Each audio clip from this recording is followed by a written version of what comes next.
Il est 12 h environ. C'est sous ces applaudissements merveilleux que cette équipe restreinte de la Banque mondiale reçoit Florent Ibenge, le sélectionneur des Léopards Football. Devant les comités de la Banque mondiale dans leur siège du boulevard Tchatchi, Florent Ibenge a exprimé de manière brève son parcours en tant que joueur et entraîneur. J'avais un petit talent de football en quittant le pays. Et arrivé en Europe, on m'a contacté dans quasiment tous les clubs professionnels pour pouvoir jouer. Mais début des années 74, je crois qu'il y a beaucoup de gens qui sont plus au fait que moi, même de l'âge. Je crois que le slogan ici au pays, c'était Objectif 80. Ça veut dire qu'en 80, on allait être ce qu'on disait la troisième puissance économique mondiale. J'ai quitté le pays à 12 ans et demi. Mon père, qui était assistant médical, c'est-à-dire qu'il n'était pas médecin, c'était la classe moyenne, se permettait de me donner de l'argent de poche, alors qu'on était beaucoup d'enfants et beaucoup de personnes à la maison. Ça veut dire quand même que la situation au pays, moi j'ai quitté un pays magnifique, avec la télécouleur, on regardait tout, un beau quartier. Je suis arrivé en France, en 74, il y a des coins en France où il n'y avait pas la télécouleur. Donc on avait une certaine avance. Et ceux qui jouaient au football, on ne les appelait pas footballeurs, c'était très péjoratif. On les appelait des joueurs.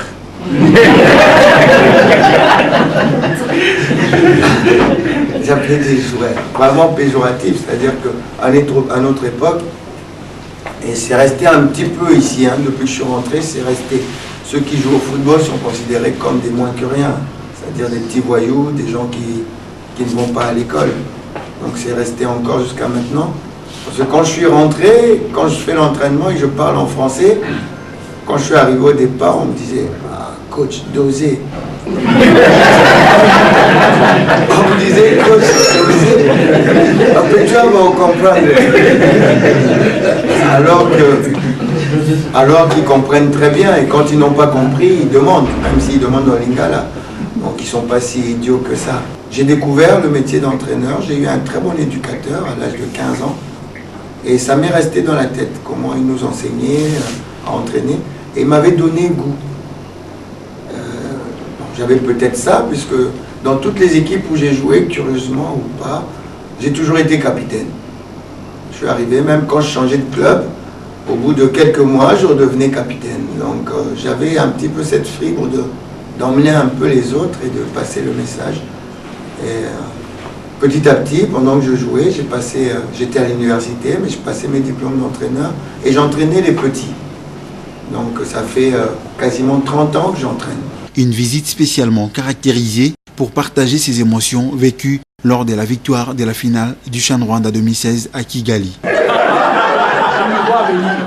Non, c'est africain en fait. La Guinée, c'est un pays de football. Le Congo, c'est un pays de football. Moi, j'ai grandi avec les noms comme Mayanga, Yeye, Rwanda, on les connaissait. Et la demi-finale, je l'ai vécue vraiment déchirée. Même le directeur ici m'a envoyé un message. Il m'a dit, Béla, moi j'ai fait mon choix. Je n'ai pas demandé quel choix il était. Mais moi j'étais déchiré. Parce que j'aime le football congolais. Mais je suis quand même guinéen. Finalement, c'est normal. Et après, juste après le match, j'ai appelé Clément. Il est là. On était à Brazza. Je lui ai dit, tu es où? Il m'a dit, je suis un ami. J'ai dit toutes mes félicitations. Parce que vous méritez la finale. Maintenant, la question, c'est est-ce que vous allez gagner la finale? C'est ce que je lui ai dit. Comment vous avez vécu cette demi-finale? Il fallait faire pour battre la Guinée plus facilement. Parce que ce jour-là, il y avait moyen de battre la Guinée plus facilement. Et on a déjoué. Bien joué, c'est pour ça que je n'étais pas content. En fait, quand la Guinée égalise, je ne réagis pas, je ne suis même pas... en fait, ça devait arriver. Ça devait arriver parce qu'on a fait un peu n'importe quoi et on était punis. Et c'était, je trouvais ça juste, parce qu'on n'avait pas respecté un petit peu ce qu'il fallait faire. On savait comment il fallait jouer la Guinée, les Brésiliens d'Afrique. Moi aussi j'ai grandi avec les noms de Papa Camara, Petit Souris, voilà. Donc ça veut bien dire que c'est vraiment un grand d'Afrique, les matchs Mazembe contre Afia. Donc on les connaît tous, nos classiques de ce jour-là, ces temps-là qui nous ont fait vibrer, pardon. Mais c'est vrai que j'ai pas aimé cette demi-finale parce qu'elle n'était pas de la qualité de jeu que je voulais. De ce qu'on avait travaillé à l'entraînement, on a complètement déjoué. Il fallait conserver le ballon et faire courir cette équipe de Guinée. Et on a mal joué, notamment par derrière. Notre défenseur avait un peu trop peur. Joël Kimouak. C'est une question. Il y a des gens qui sont morts à cause de ces tirs au but. Et moi, personnellement, j'avais... même après le match, je ne me sentais pas bien. Je voyais des gens... Parce qu'on était entrés dans le match. C'est comme si on jouait. On fait fuir le président de la Sénat. Je lui ai demandé de regarder la possibilité. Parce que j'ai été effaré de constater que ici, au niveau de l'école, on ne fait plus de sport. Il n'y a plus de sport à l'école.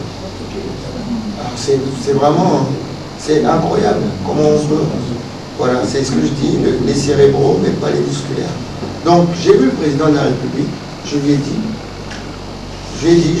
vous avez une population ici qui ne pense qu'au football. Avec le football, il faut s'en saisir pour développer le pays. On peut le développer comment? C'est tout simple. Vous avez tous ces enfants qui ont la passion du football. Mettez-les à l'école. Mettez le football à l'école. Peut-être pas le rendre obligatoire, mais mettez-le à l'école. En créant des contrats d'objectifs.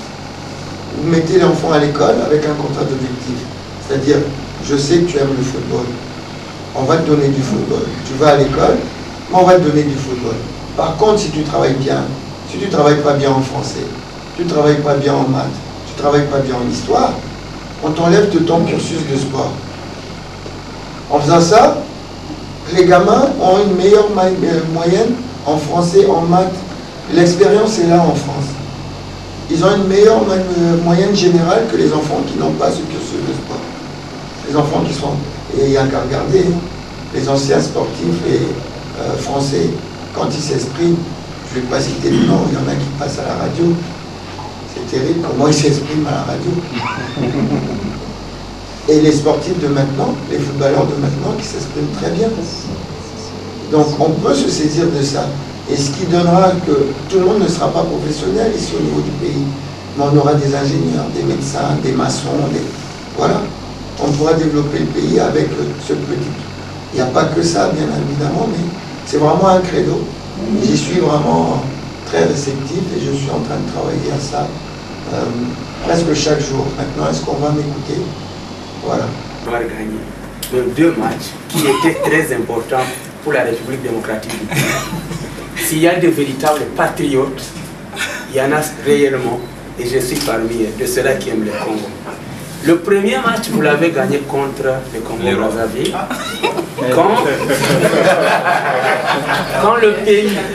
Quand le pays, la RDC, était presque à genoux avec l'attitude du Congo-Brazzaville par l'évacuation, si je peux le dire, de nos frères qui étaient là. Le deuxième match, quand ce championnat a commencé, je suis assis au 6e avec un collègue qui est parti, un Français, Benoît.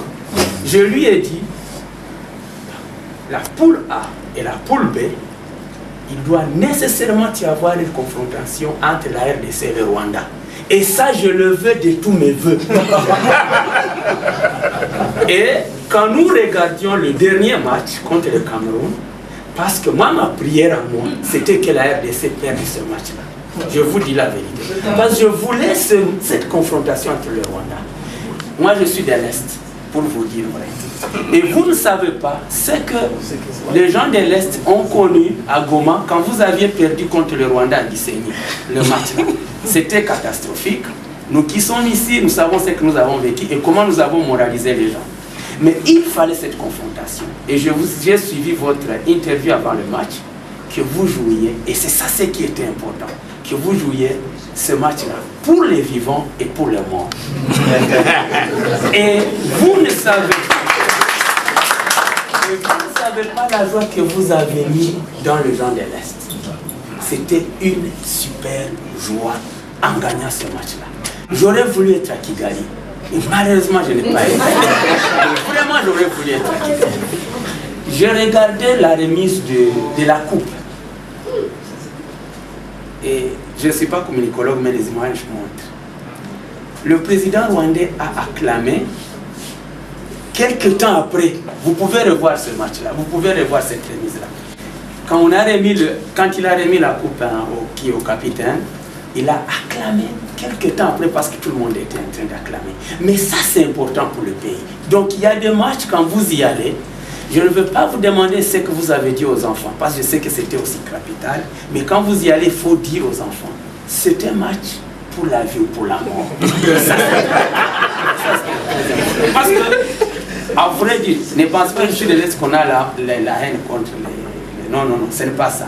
Mais nous voulons réellement montrer que quelque chose qui est pour nous, nous savons le faire et nous n'avons jamais de haine, nous n'avons jamais de problème avec les gens.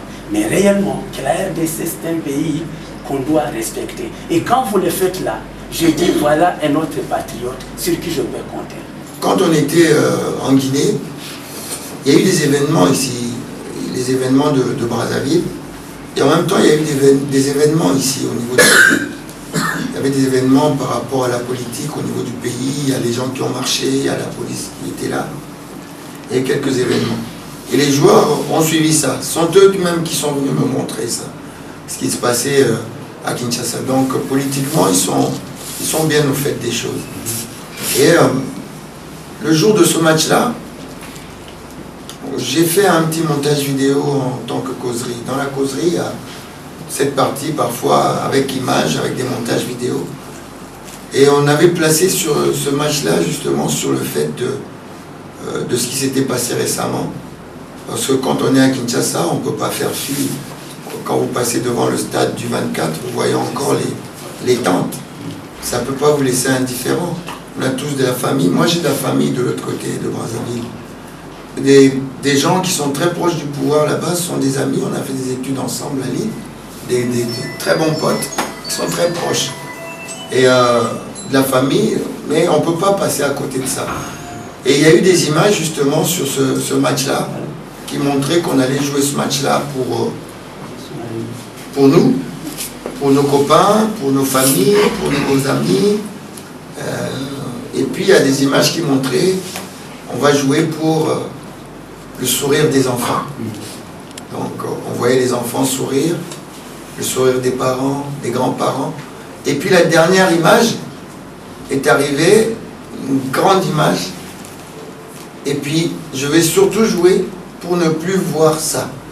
Et là on voit des enfants en train de pleurer. Et là on est sorti du terrain, enfin de la salle, de la causerie, et j'ai vu des joueurs en larmes. Ils sont allés au match avec des larmes aux yeux. Donc le foot, c'est la vie finalement, parce qu'il y a tout. Donc ils sont partis, et en plus, quand on est arrivé au stade, les Congolais nous ont nargués en plus. Ils ont chanté, ils nous ont nargués, ils nous ont insultés. Donc il y avait cet orgueil qui faisait que ce match-là, le perdre, il était beaucoup plus important pour nous que pour le Congo-Brazza. Et puis, il ne faut pas oublier ce genre de match, on sait ce qui s'est passé. Si jamais on perd, je ne sais pas comment on rentre ici. Ça aussi, c'est le deuxième volet qui est un peu extraordinaire, parce que ça touche à la passion, mais nous, on est touchés, même physiquement. On est touché physiquement, parce que quand ça arrive là, et c'est là où ça devient parfois même dangereux, physiquement, on est touché, on reçoit des insultes, là ça va, mais des jets de pierre, des coups de poing, on les reçoit. Donc c'est vraiment un jeu qui est parfois dangereux. Voilà un petit peu par rapport à ça. Et au Rwanda, notre expérience, c'est avec les clubs, on est parti jouer. On avait joué un 19 mai. On avait joué un 19 mai contre Dauphin Noir. On avait gagné et on devait rentrer le 21. On devait rentrer le 21, c'était 19, c'était un samedi.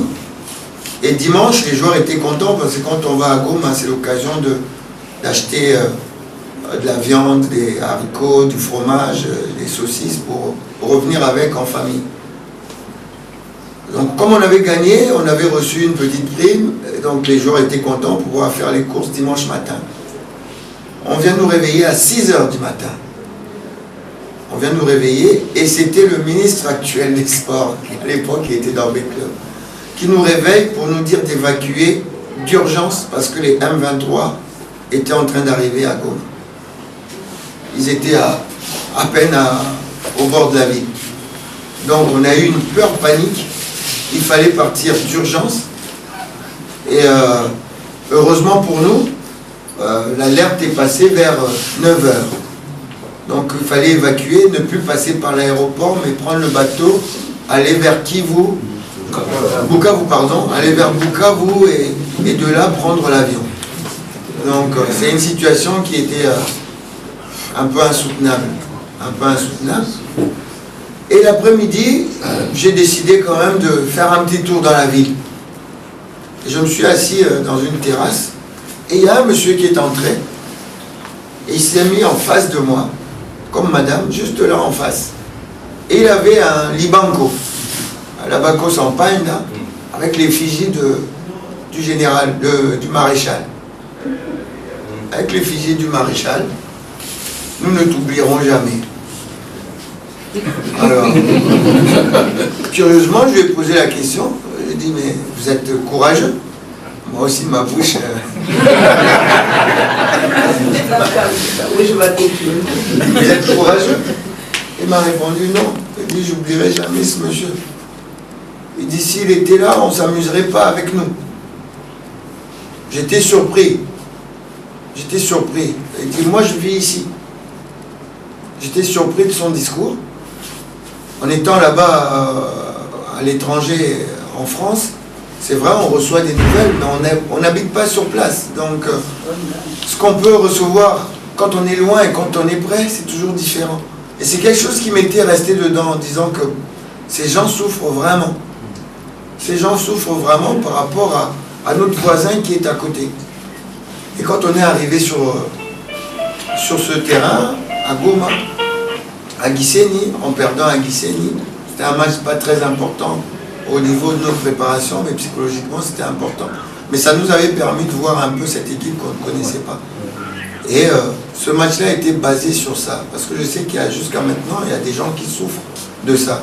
Et notre victoire allait leur donner du baume au cœur. Et le fait de dire c'était pour les morts, parce que je sais qu'il faut à un moment donné faire son deuil et pour pouvoir continuer à vivre. Et jusqu'à maintenant, il y a des gens qui ne vivent pas encore. Et le fait de gagner pouvait permettre à certaines personnes de faire leur deuil et de vivre, parce que c'est quand même important de vivre. Et cette victoire, on l'a placée vraiment sur ce point-là, sur ces gens qui puissent pouvoir vivre.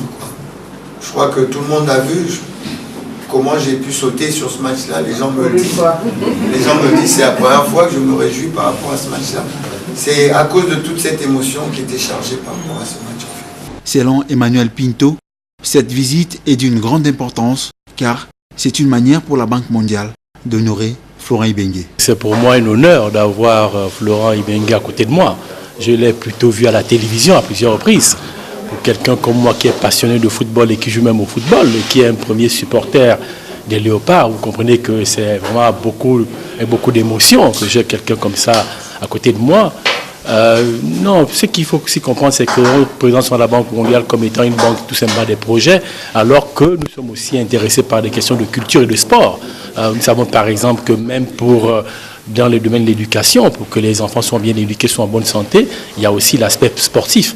Donc c'est pour cela qu'on a souhaité inviter le coach Florent Ibenge ici, pour vraiment manifester toute notre joie.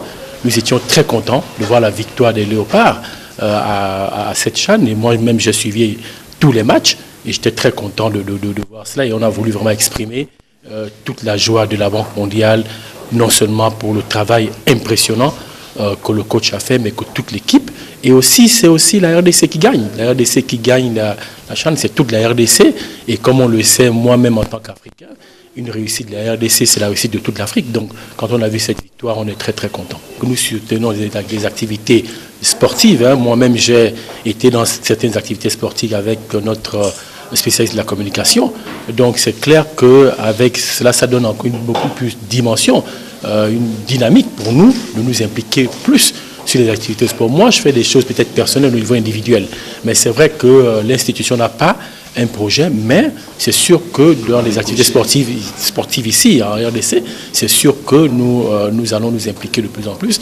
Et moi, j'aimerais que la venue du coach ici, aujourd'hui, ne soit pas que, comment dirais-je, un événement d'un seul coup, mais qui revienne, qu'on essaierait de l'éviter régulièrement, pour voir effectivement dans quelle mesure la banque peut effectivement s'intéresser, comment dirais-je, au sport. Il y a déjà l'année prochaine, si j'ai bonne mémoire, la CAN, qui aura lieu au Gabon. Ensuite, il y aura la Coupe du Monde en 2018. Il ne faut pas attendre la dernière minute. C'est vrai que ces échanges-là peuvent être toujours intéressants et j'essaierai de m'entretenir avec, comment dirais-je, les collègues pour voir comment on peut effectivement aider le sport en RDC. Je remercie vraiment la Banque mondiale et particulièrement tous les responsables qui sont ici à Kinshasa, qui m'ont reçu. Ça montre quand même, c'est beaucoup de joie parce que ça montre l'importance de ce qu'on a pu faire. Ils reconnaissent qu'on a bien travaillé et à travers moi, c'est une façon pour eux de remercier toute notre équipe d'avoir donné cette joie à toute la population. Donc mon premier sentiment, c'est vraiment de la reconnaissance pour leurs gestes et beaucoup de remerciements en espérant qu'il va bientôt y avoir des projets intéressants, le football, et qui pourront, je pense, soutenir sans conditions exceptionnelles. C'est cette fraternité qui caractérise un petit peu le sport et le football en particulier. C'est de la joie, c'est ce travail en équipe. On a été pendant 2 heures comme si on se connaissait de très longue date. Et voilà, c'est surtout cette convivialité que je retiens.